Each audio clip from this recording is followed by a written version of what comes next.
Chris, how you doing? Nice to meet you. Welcome. So we're going to be asking you a couple of questions. Yep. And hopefully you can answer this as honestly as possible.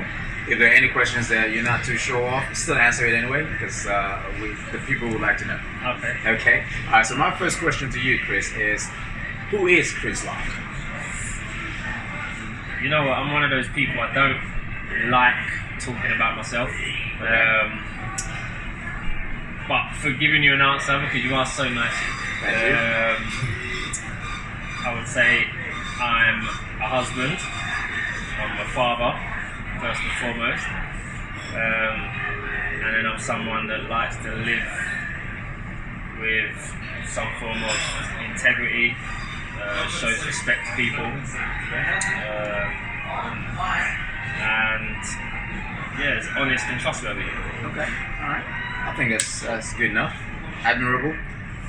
Okay. Now, what I really wanted to get out of you there, actually, I wanted you to talk about Tristan and Paris. Oh yes. Because yeah. I know they're in professional club right now, right? Yeah. Okay. How does that feel? And if you can tell us, who do you think would win in a race? Well, me and them You, two. Tristan, and Paris. Yeah. I've won that already. I think they'll be back differ. I've won that already. You sure? They'll know I've won that already as well. Okay. All right. If you say so, I'll make a note just to say I need to talk to Tristan and Paris. Yeah. All right. Cool. You do that. And then, how does it feel having two boys in the professional club? You know what? I would say take away the professional side of it first and foremost. It just feels good to have, children, and I include my daughter Renelle, and I include my son Jaden.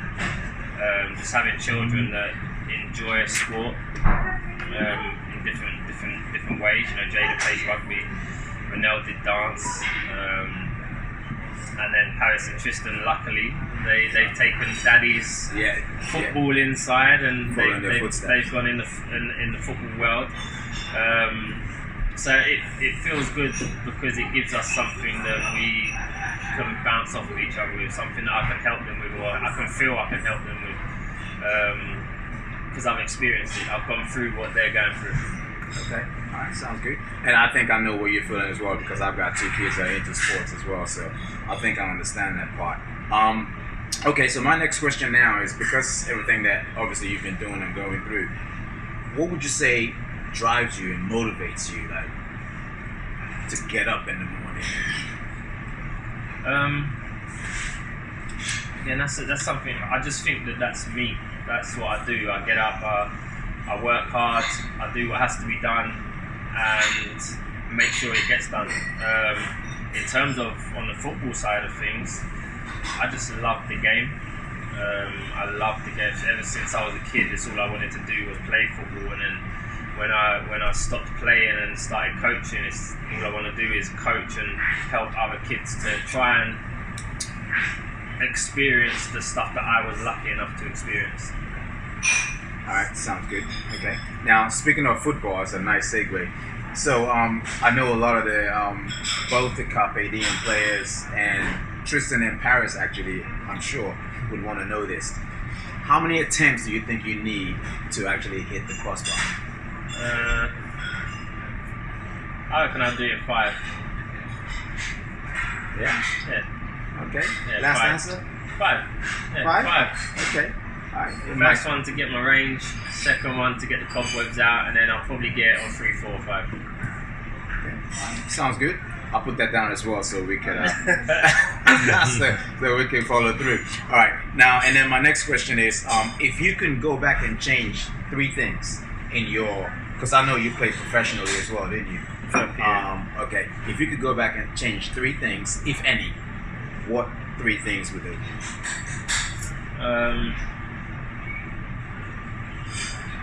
I guess one would definitely be that my professional career lasted a hell of a lot longer than it did. How long, if you don't mind me asking, did you play? Well, from leaving school, it was 4 years. Okay. From leaving school, so I would say that would be my main thing, to have a long career like many of my friends went on to have. Many guys that I played with and played against went on to have, and I was whether I'm fortunate or unlucky enough not to. What would I change? I would change that maybe I was a little bit too opinionated. Okay. As a teenager. Okay. Not in a bad way, never in a disrespectful way.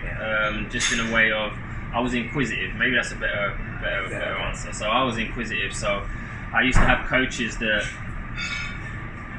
didn't like the fact that I would ask a question. So if you're asking me to do something or you're telling me what you want me to do, I'm going to want to know why. And if you can't tell me why, then I'm going to ask you why. And what I came to realize, and I came to realize too late, is that many coaches back then when I was coming through didn't like that. And I would even go as far to say the older generation of coach still, they don't like that. For whatever reason, maybe they feel like they're being undermined. Maybe they feel like, who's this little trappy under 17 just year old? Just do as you're told. Yeah, just do as you're told. Yeah. But I think that coaching in general has changed now, and the younger coaches are starting to understand it a lot more. That the idea of it being a two-way conversation, an explanation as to why you want them to do something, rather than it just being you do this, you do that, and this is what I want you to do, and don't ask me no questions. So I think that I got a little bit stereotyped with the brush of someone that was maybe a little bit of a problem when I wasn't. Right. I was only trying to learn. Yeah. So. Alright, makes sense. Yeah. Okay. Alright, actually there's one more thing. Was that 3? No, that was it's 2 minutes. The other thing I would say would be that in the last 18 months of my playing at Fulham, I developed an injury on my pelvis. No one knows how it came. I had a build-up of fluid around my pelvis, which was causing me to have groin pain and back pain and this pain and that pain. So I wasn't able to kind of train as much as everyone else trained. So in the last year of my contract at Fulham, where everyone else would maybe take 1 day to recover, I would take 2. Right. And to play at the level that I wanted to play at, that was never going to work. It was never going to happen. So maybe that not portraying itself, because it actually happened when I was in a warm-up game for the Intertoto Cup, playing at Craven Cottage with Jean Tagano and all of the first team players, and I was playing at right back in what was the kind of warm-up game for the Intertoto Cup, and I had Louis Saha and Edwin van der Sar and Bjarni Goldbeck and Steve Bronk and all these amazing first-team players, and I was playing, and then maybe about 75 minutes, 80 minutes into that game, I got a sharp pain in my right groin, and everyone initially thought it was a groin strain, and then that was it. I was out for 4 to 6 weeks with a groin strain. And then when I came back to training, exactly the same pain, it was still there. And it took about 3 to 4 months before they actually realised. I had a bone scan. They injected ink into my body so that it brightened up all of the bones and stuff. And then that's when it was found out that I had this build-up of fluid around my pelvis, which was causing the pain. You couldn't tell what it was? No, I mean, they said it would take a minimum of 18 months for it to dissipate. Possibly, and that there's no guarantee that after 18 months that I will be fine. And it's not something that they would syringe or inject, because pelvis is quite a tender area, and if you start to mess with it too much, you start to introduce like arthritis and other things. So it's one of those. Okay. All right. Well, I'll say Fulham's loss is CDFC's gain. I would say, because that brings us straight into why CDFC. The main question. You know what? CDFC only started because when my children went into an academy, I was coaching what was at that point their grassroots team, their Sunday team. And my children got signed to academies. Me and the grassroots team that I was working with, we kind of had 2 different and then I decided, well, you know what, I don't need to do it anymore. So I was going to stop. And when I told all of the parents that, you know, my boys are gone and I'm not going to be doing the team anymore, it was the parents that literally come to me and said, look, please, can you carry it on? Just start your own team and just carry it on. Just please, like, don't leave the boys. So I said to the parents, look, I'll tell you what I'll do. I'll start it. It will be one team, and it's just for these guys, and that's it. Nobody else. It's just this one team, and that's it. Okay. And then I think 6 months later we had 2 teams, and now we're just finishing the 3rd season, about to start the 4th season, and we should have 8 or 9 teams. So are you still sticking to that one team? Yeah, we're still with that one. That one big family. That one big team. Yes, It's now one big team. One big team, exactly. With a couple of, okay, all right, amazing. And what would you say? I guess that's kind of what the future holds for CDFC. What would you say the future, what's to come for CDFC as far as the future plans? I would love the club to develop into just a huge grassroots team that's going to have multiple teams of multiple age groups, and a place where any kid can feel like they're worth something.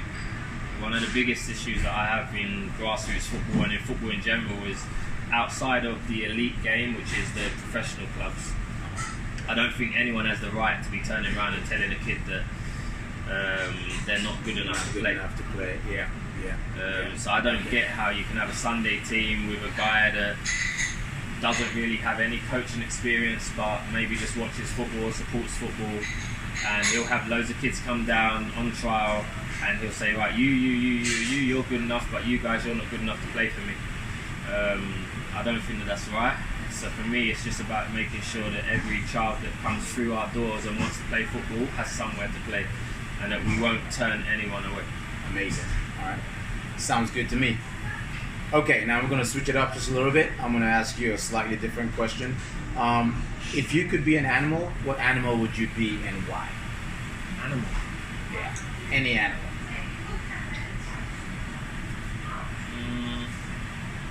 I don't know, because I'd like to fly, but I'm scared of heights. And that's not really an animal, is it? Don't I say it's an animal? I don't know any animals that likes to fly and scared of heights. That's what I mean, so I think it wouldn't work. But I would like to fly, so... Okay. Maybe we'll call you a flying squirrel. Maybe. No, but there are flying squirrels, the ones that jump from trees and have like bat wings. Yeah, that's what I'm saying. But no, I don't know. I honestly could not tell you an animal. Maybe you know, I'll give you the stereotypical one. Maybe like a lion. Maybe. Alright, so you give me a stereotypical answer, and then now you gotta give me you gotta tell me why. The lions are the kings, man. They. That's too now. They I'm sure Paris and Tristan and your other kids wouldn't accept that answer. No, they would. I am the king of this house. Alright, fair enough. Okay, or now. sloth. Oh, sloth. Okay. Hey, let's note that. Let's go with that. Sloth. I'm sure they'll like that. Sloth. Yeah, they'll like that, definitely. You're not going to leave that one down. I'll tell you that now. Okay, so now back to football a little bit. So, can you remember like your first coaching session and why it was so memorable? You know what? I can remember my first coaching session. I was 17 years old. Oh, wow. As part of playing for Fulham, we had to do our coaching badges. And in the summer, when the season was finished, it was myself, a friend of mine that I've literally grew up playing football with, and then we both ended up at Fulham, David Sherrill, and another friend of mine, Malik Buhari. All of us were were scholars and young pros at Fulham, and it was a summer where the season was finished and we were doing our badges, and we had to go and spend a week doing a coaching summer camp, football summer camp, with Fulham Foundation coaching academy type thing. coaching like 6 and 7 and 8 year olds in a summer camp kind of environment. Okay. And I remember I had no idea what I was doing. I had no idea what I was doing whatsoever. You're winging it. Literally just winging it, because these were little kids that had so much energy. They're running around. They weren't going to listen to you. And you just kind of was like, I was like a rabbit in the headlights, like, huh? What? What's going on? Yeah, what's going on? Okay. But after I'd say that first session, I realised that the children really start to gravitate to you when you make things relevant to them. And I think because I was young, it helped them because I could relate to them as well. Yeah. So then from after that first day, everything was fine, and we just played loads of games and made it fun. So yeah, that's the first experience. Okay. All right. Now you said that you were kind of like, what was that? A rabbit in the headlight. Yeah. When you were doing that. So my next question, a nice segue by the way. Have you seen my questions before? No. Okay. No. Just checking because I'm looking down. But Yeah. Okay. Because I want to ask you now, what would you say? Now we know who you are. We know your family. We know a little about your professional life and stuff. We know what motivates you a little bit, what drives you. What would you say scares you, if anything? Scares me. Yeah.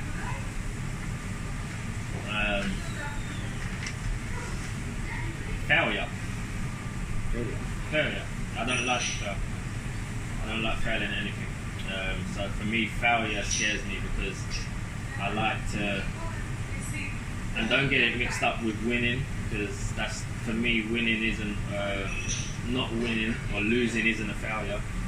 But I mean, failure for me is where something that I want to do or something that I want to achieve, I don't reach. Not reaching that goal. Not reaching the goal, yeah. Whatever that goal may be. I'd say that's what scares me. Okay. Well, coming from me, I guess I can say that you should never be afraid, because I'm a firm believer in you're always trying to reach your goal, and you can always continue to try. So yeah, I think excellent. All right, cool. Okay, so my next question to you now, Chris, is what is your fondest memory? And this question came from one of your coaches, actually. It came from Alfie. What is your fondest memory since Cafe was formed? Oh man, there's been so many. Fondest memory since Carpe has been formed. I think my fondest memory since Carpe has been formed was our first trip abroad. Okay. It was our first Coffee Cup. Sweden? Yeah, our first Coffee Cup, and it was the first time I was trying it. I literally put together the trip in a space of maybe 9 months, 9 or 10 months. I took one team, and it was the opening ceremony, which was huge. There's 50,000 people in the stadium. There's everything happening on the pitch. There's dancers, there's singers, and looking around and watching all of these children that I've brought over here to experience it, and seeing their faces and seeing how happy they are, and I think that for me is my fondest memory. Okay. That's a great memory. A lot of the Carpe kids that we already have at the club, particularly a lot of the older ones as well, including some of the younger ones. A lot of them would like to know, what would be your fashion advice to them? I've had this conversation with, I think, Joe Buchanan. We had this conversation. Yeah. Fashion advice: an expensive belt, some cheap jeans, and a nice watch. Boom. That's it. Okay. Yeah? Okay. Expensive belt, cheap jeans, nice watch. Can't go wrong. Done. All right. Excellent. You got that. You heard it here first. Yes. Excellent. All right. So my next question now is, what would you say? I guess. Okay. Let's just ask it. Let's ask it the way it is. Actually, I heard that you were allergic to vegetables. Is that true? Yeah, 100%. You're allergic to vegetables. Allergic, yeah. Come up with rashes and everything. That's a new one. I don't think there's anyone in the world that's allergic to vegetables, but we found Chris Locke allergic to vegetables. You know what it is? You see, now I've been striked up because obviously you've been speaking to my wife and she's told you a story, and the story that she's told you, I've been misrepresented. Really? So I'm just gonna agree and say I'm gonna say yeah, I'm allergic to vegetables, but there's a lot more to it. Okay, so I'm gonna be doing an interview with. Okay. Yeah. All right. So we'll get to the bottom of this one. Just I don't think we believe that. There's a lot of lies and deceit going on. Alright, cool. Now, my next question: what is the main advice that you would give an up-and-coming coach? I think this came from one of your coaches, Adnan Klopp. Does that make? Adnan Klopp. Yeah. Klopp. We got Denzel Mourinho. We got Adnan Klopp. Yes. We got Jerome and Leon and like the Cowley brothers. That's the one. Yeah, we got we got quite loads. a few. We got loads. I forgot the question. Okay, so that's all right. I'll repeat. What advice? Is main advice? Yeah, up-and-coming coach. It's you know what? I don't want to. It's how can I put this right? I always find it weird when people ask me advice because I don't look at myself as someone with either the knowledge, the experience, or the know-how to give advice. Because I would guess that I always see myself as learning and maybe underestimate myself. Right. So and also I don't like to sound arrogant, like I know it all. I don't know it all. I just have an opinion. So for me, in terms of giving you an answer to that question, all I would say is learn your trade. So as a coach, it's about going out, finding all the information you can on whether it be formations, whether it be tactics, whether it be different training styles, whether it be the ways that psychology works in sport, and just always learning and seeking more and more information. But then once you get that information, not living, how can I explain it? It's like some people will take information and say that's gospel. Okay. You might tell me the sky is red, and then it's actually blue, but you're telling me it's red, and I'm going to say, yeah, the sky's red. Right, gotcha. What I'm saying is take all of the information, take it all in, live it, breathe it, but then you make a decision on how it's going to be a part of your coaching style and your coaching philosophy. Use what you think is good and disregard what you think isn't. Gotcha. And then other than that, it's literally it kind of links in with that, which is to stay true to yourself and your beliefs, and never disregard, never see anything as a bad experience. Just take it as learning. Take it on board and then further your own research and do what you can with it. All right. Well, thank you for that. And I think that I probably speak for all the coaches when I say that a lot of the coaches actually do look up to you, and I think you are just a little bit. I think you are underrepresenting yourself a little bit, because I think particularly, all the coaches I think admire and are amazed by what you do on the field, and maybe because it comes a little bit too easy for you, maybe because you continue to grow and you're still researching it. That's the thing, man. I look at Adnan, I look at yourself with the fitness stuff, I look at stuff that Alfie does, Denzel, all of the guys, and I'm learning just as much as you may think you're learning from me. I'm learning from watching stuff that you guys do as well, and I'm taking things on board.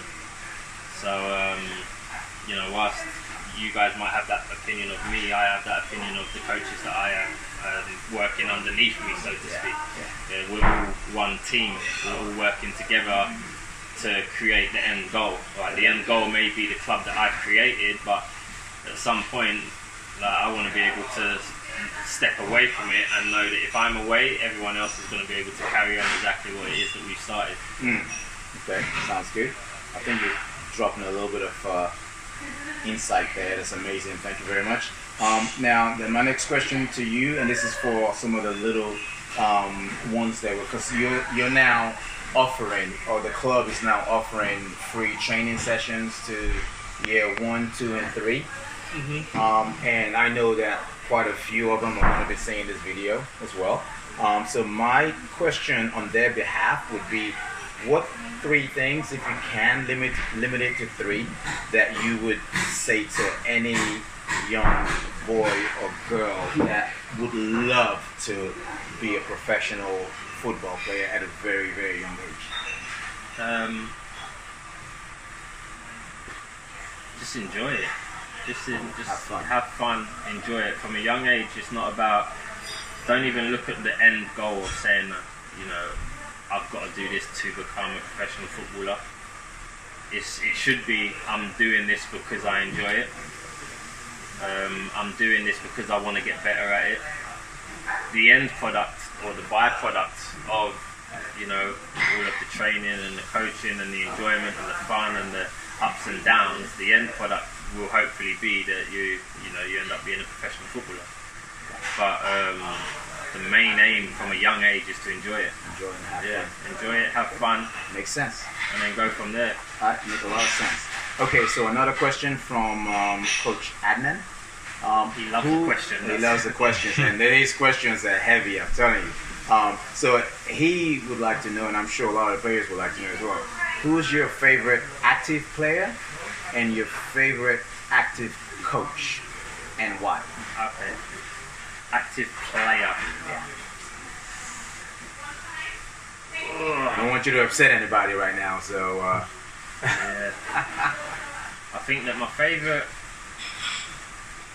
Okay, I'll have to break it down slightly differently. So, Messi and Ronaldo, no one will ever... I don't think we'll ever see anyone that does what them two are doing.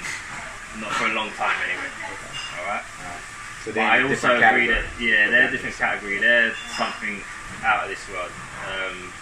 Two completely different players, so when people try to compare them, I say you can't compare them, so they're completely different. So they're on a pedestal. But in terms of the players that are right now, I really enjoy watching.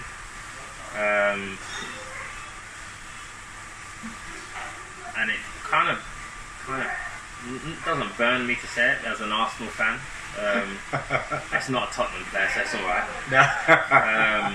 It's actually, I really like Virgil van Dijk. I really enjoy watching him play.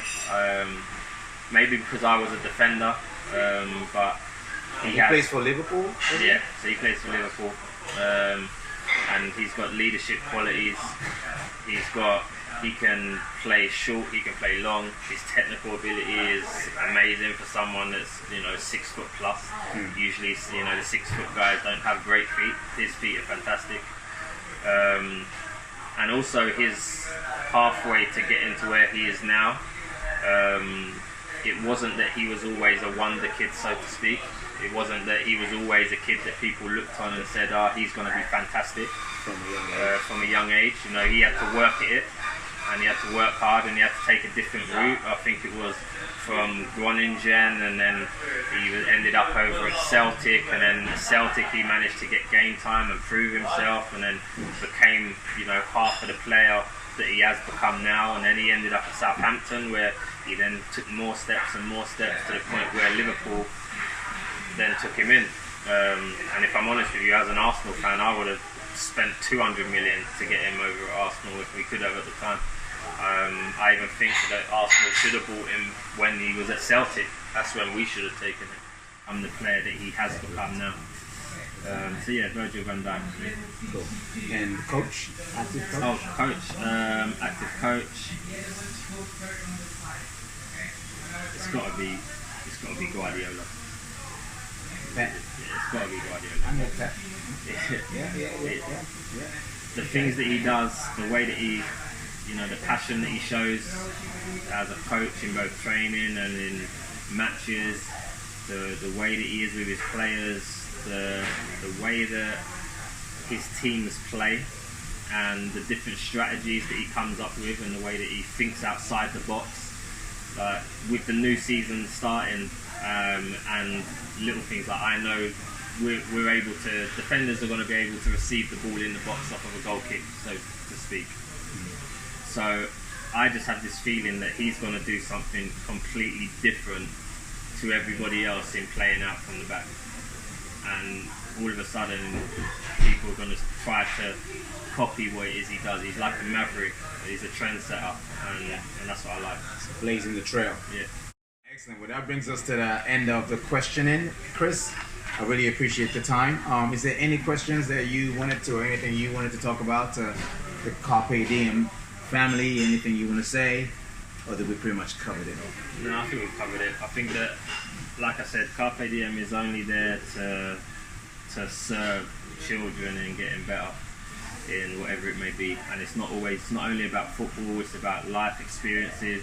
It's about creating well-rounded people that can take what they learn through training with us and developing with us actually just into their everyday life.